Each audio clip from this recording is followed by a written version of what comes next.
Greetings, everyone. I am Pastor Carla Christopher Wilson, the Assistant to the Bishop in charge of Justice Ministries for Lower Susquehanna Synod, as well as the Associate Pastor of Faith Formation and Outreach at Lutheran Church of the Good Shepherd in Lancaster.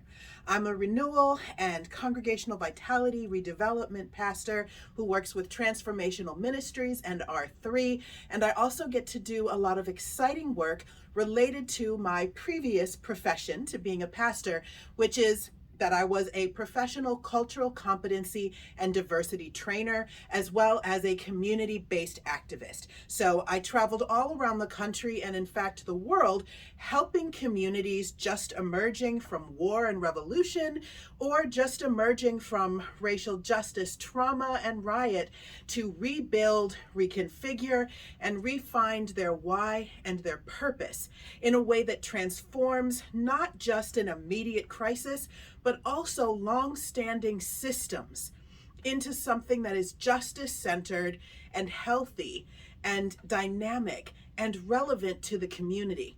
We're not here today just to have a conversation about how do we put out fires and how do we avert crisis. We're here to say, how do we change our culture? How do we deepen justice ministries, whether you're just starting or whether you're already deep along that road and you just really want to see your justice passion blossom and flower in a richer way? How do we change the culture of an entire congregation to light justice ministry on fire and make it more relevant and effective so that we're not just helping ourselves and living out our Great Commission and the way that we believe Christ calls us to build a beautiful community, but also how are we helping the people that we feel called to accompany and partner with? How are we opening ourselves up to learn from their wisdom? How are we dissolving the us versus them and working together in a united community, moving towards justice and equity for all of God's people? I've got a few simple tips that I think will help most communities, no matter where you are on the path, deepen your justice ministry learning and accomplishment. And then we'll have plenty of time for live dialogue and specific questions. So grab your pen, grab your paper, because we're going to make a real plan. This is a practical conversation right here, not just a thoughtful lecture. We're going to build our own individual plans together. So you got that pen? You got something to write with? Let's get moving, right? Okay, so think about your context first. Are you thinking about a congregation? Are you thinking about a particular team or task force that already is formed, but you want to really work at deepening that? What's your role in that community? Are you a leader? Are you a partner? Are you a curious individual? Are you an educator who's doing this with youth ministry, right? Every single mission of the church is called to justice. So no matter where you're at on the spectrum in terms of how you're connected to your faith community, there's a role for you to play. If you're not connected to your faith community in that way, that's a big start, right? We are called to build these churches. We are called to build these houses. It's not just the pastor's job or the synod's job or churchwide's job where we show up and consume. This is our house, right? Everybody's on the chore list and everybody gets something done. So really spend some time asking yourself, if you haven't previously stepped up to leadership in some way, why not? What's missing from your community? Is it a sense of invitation into leadership? Is it the willingness to power share, except for a chosen few? Have you not perhaps had the confidence to put yourself out there? What do you need to feel called to leadership in a church where Martin Luther is very specific about the priesthood of all believers? I digress. How do we deepen justice ministries in our congregation? The first step, no matter what ministry we're working in, is to make the case, to educate around diversity, equity, and inclusion. Now, everything starts from the Bible, so we can easily look to the Bible and say, wow, Jesus absolutely worked with the Jewish community that he belonged to, but was very intentional about not just interacting with and physically stepping outside of his comfort zone, to spend time with other communities, but also preaching about it, storytelling about it, saying, hey, those Samaritans, hey, these women, hey, these people with disabilities that are living in other ways. Let's talk about how precious they are to the kingdom, right? So it was very intentional that Jesus, who spent time preaching in the temple considerably, also made sure to teach in public spaces, to preach in homes, to engage in social activities and partnerships with folks that were not part of his faith community. So we know that biblically speaking, whether it's following Jesus's teaching or Jesus's example, we're called to a diverse community where equity is practiced. We're all sitting, eating together. We're sharing and feeding each other. We're willing to accept the generous offerings of a young child with a handful of fish or the pennies that come from a widow, right? It's not that there's only a few people that are worthy of being the leader or the hero of the story. So make the biblical case around diversity, equity, and inclusion. And also look at some of the wonderful studies and resources that are out there. Lower Susquehanna Synod's Racial Justice Task Force, as well as our disability ministries, immigration ministries, LGBTQIA affirmation ministries. We've got tons of resources that are vetted on all of those websites. So make sure to check those out. You're not having to start this from nowhere. But you want to think about, how do we preach, teach, and pray around diversity, equity, and inclusion? Obviously, if you're not the pastor or the rostered leader, you can work with your pastor. Is there a way to share a mission ministry moment? Is there a way to talk with your pastor about perhaps you can help do some of that research while your pastor works it into different sermons? Do you ever do pulpit sharing?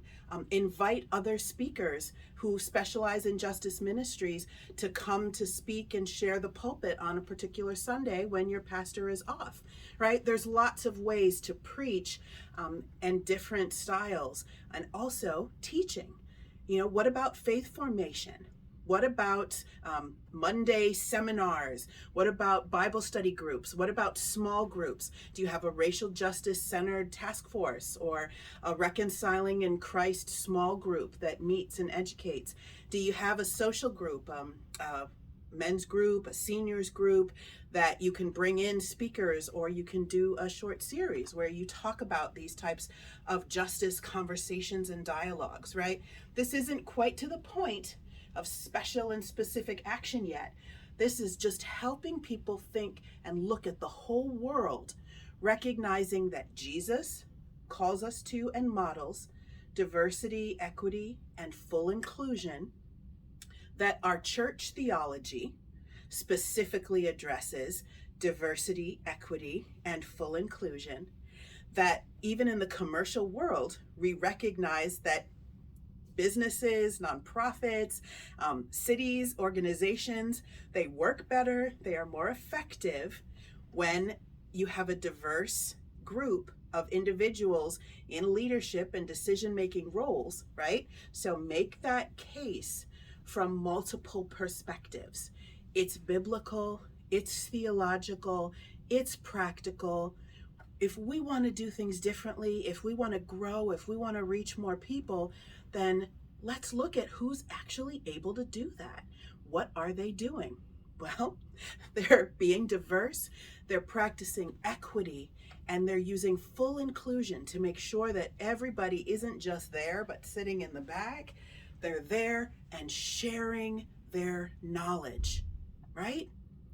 Now, once we have been preaching, teaching, and praying for at least a solid cycle, whether it's been an emphasis for a liturgical season, whether you felt like people were still not quite getting it, so you needed to go for even a whole year, take the time that you need to get that solid grounding. Then you can also look at some additional tools around what are the justice issues you feel passionately called to bring into your community. And there's 3 things that I want you to look at when you're doing your asset mapping. Ecumenical partners. For those that are not into all the churchy talk in the world, that means your partners that are not Lutheran.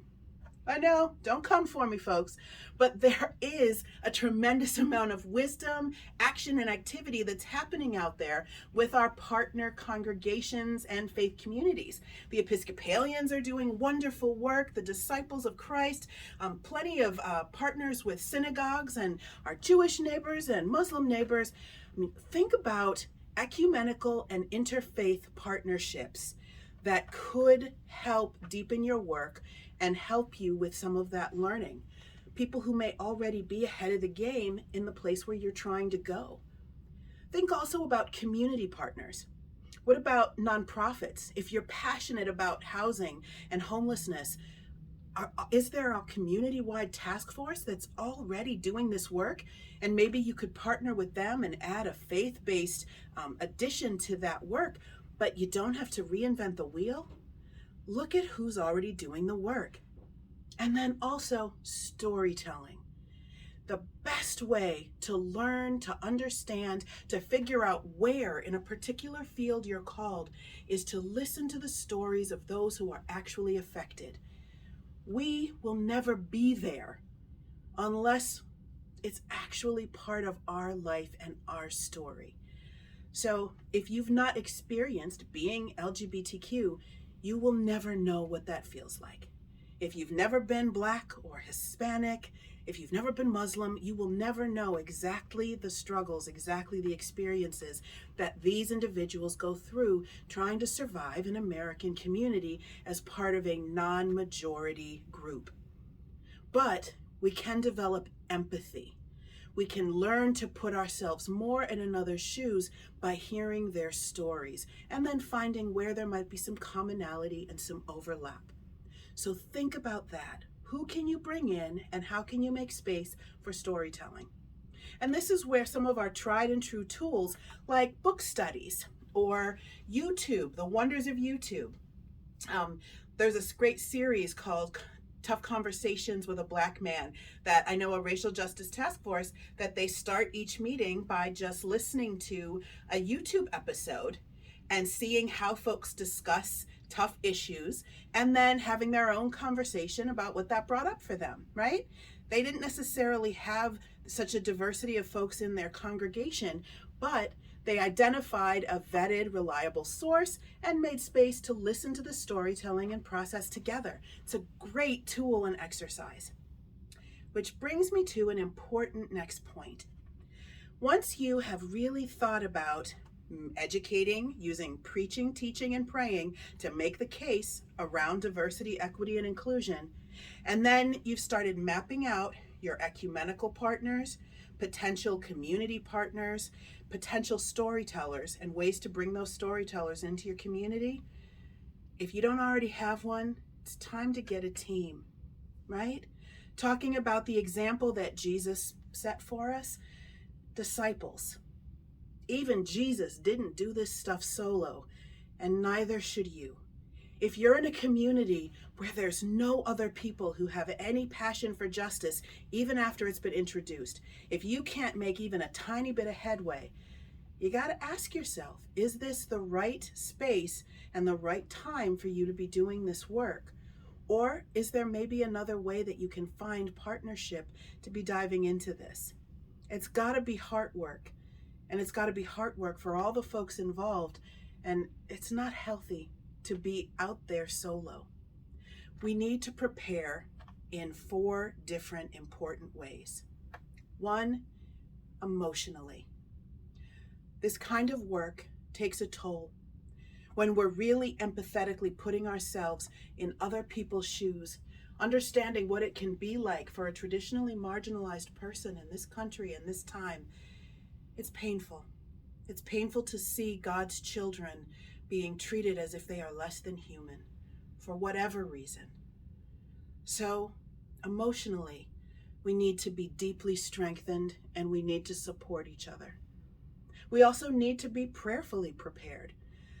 How else are we going to know what step to take next, what to listen to, what to try? We need a strong prayer life. And how are we called to pray? 2 or 3 gathered together.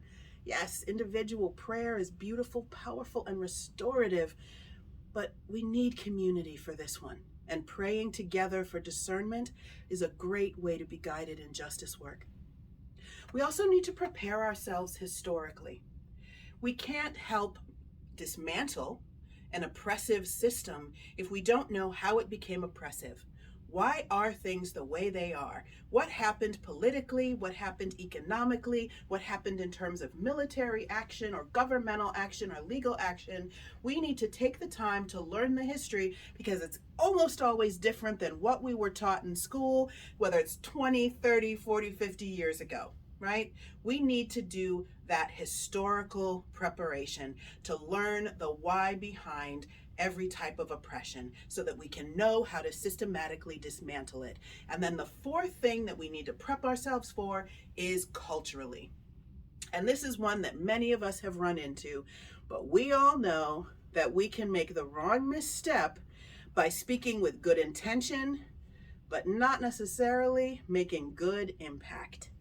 Now, if you've built a relationship, if you actually have a friendship and you take a big misstep and say something insulting or do something rude unintentionally, usually you're going to get the benefit of the doubt. But that's based on relationship. We do not get to say, well, I meant well. Just like if you accidentally hit somebody with your car, you can't say, oops. You still got to take them to the hospital, right? We still have to take responsibility for our impact. That doesn't mean that we never get behind the wheel of the car, but it means that we learn how to drive.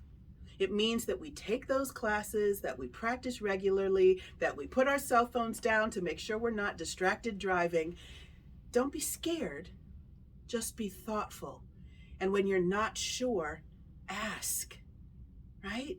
Take the time to do your research, work with a diversity trainer or cultural competency consultant, bring in individuals who have volunteered to be a support or a guide in this kind of cultural interaction once you've identified a group that you know you want to work with, and then make sure to fairly compensate that individual. Please do not ask for free labor that benefits a powerful majority culture from a traditionally marginalized culture. It's always a bad look. And unfortunately, as church, it can happen a lot. So once we've prepared ourselves emotionally, prayerfully, historically, and culturally, that's when we can really start diving into the specifics of what is the justice work that we're called to do and how do we want to do it, and developing a get started plan. Now, the first thing to start with is asset mapping. What do you got going for you already? The Synod has access to a great tool, which is called Mission Insight, which we haven't talked about in a while. So I want to remind you that it exists. It's a great type of demographic analysis tool. So you just pop in the zip code, the location where your congregation is, and they'll tell you who's around. They'll tell you what they think about church, what style of leadership they look for, how they learn best. It's wild, the stuff that this thing has. So think about what are my assets in the community? Do we have a specific festival that happens every year? Should we be tabling there? Wow, I want to work with Latinx communities. I want to talk to Spanish speakers and really think about how do we grow that ministry? Hey, there's a huge Hispanic Heritage Festival in the park 3 blocks down from the church every year.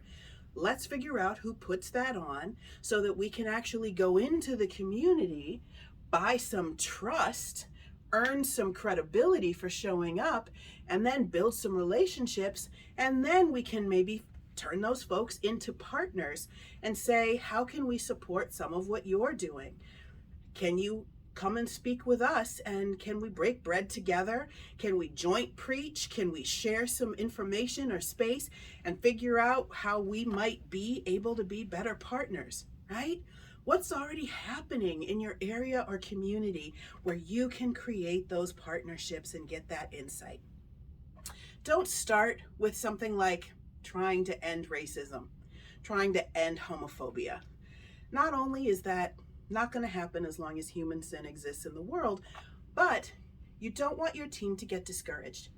Try to start with easy lifts, low-hanging fruit, not an Adam and Eve pun there, I promise. Be inclusive of age and abilities as well, right?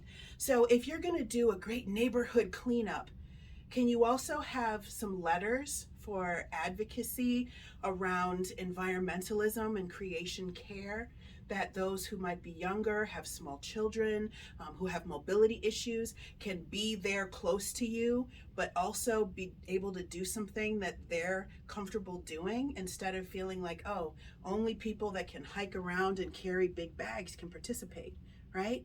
Make sure that you're not practicing exclusion in your action that's supposed to be promoting inclusion.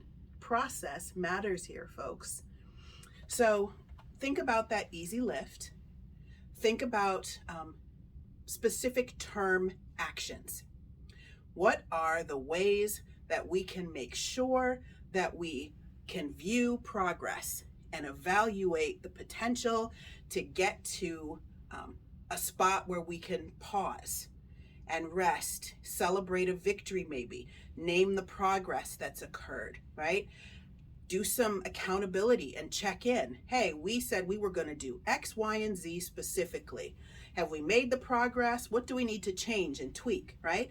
Build in checkpoints. Don't just have an open-ended, we're going to just keep working on this forever, right? Work in chunks and make your way forward. So start with an easy lift. Keep your specific actions inclusive of ages and abilities.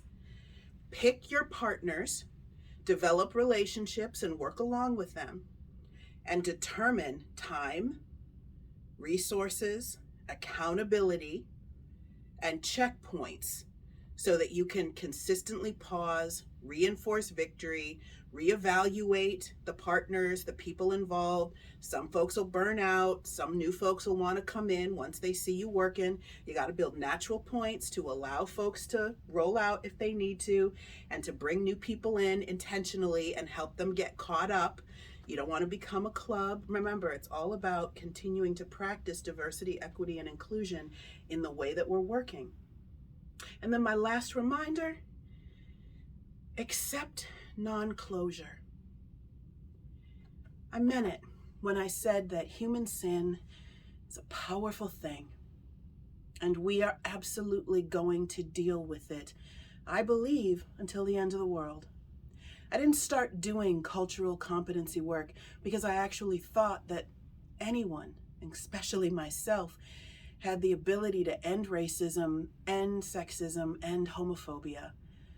I just believe it's my faith call to work toward the beautiful kingdom in the way that Jesus would want me to do it. And even if we solve these things, we'd probably find another way to divide ourselves. It's just what we do. But there's so much hope that comes from looking out and seeing someone doing this work along with you. We can keep the balance, hold the line, continue to inspire hope in future generations, give people a reason to feel that the church is relevant and that there is good news, even for those who the rest of society may continue to be trying to put a boot on their neck and oppress them. But we have to be intentional, specific, deliberate, powerful in this work, and we need to keep ourselves strong and healthy as we do it. Hopefully you've gotten a few ideas and some clarity on how you and your team can continue to work in your specific chosen justice ministry to help move it forward in a way that's faithful, healthy, and effective. But now, let's take some time to pause, take a deep breath. Let your shoulders drop, shake it off. And then if you have any questions, if there's ways that I can help and that we can support each other going forward, I am on your team. You are not alone. So let's figure out how to do this.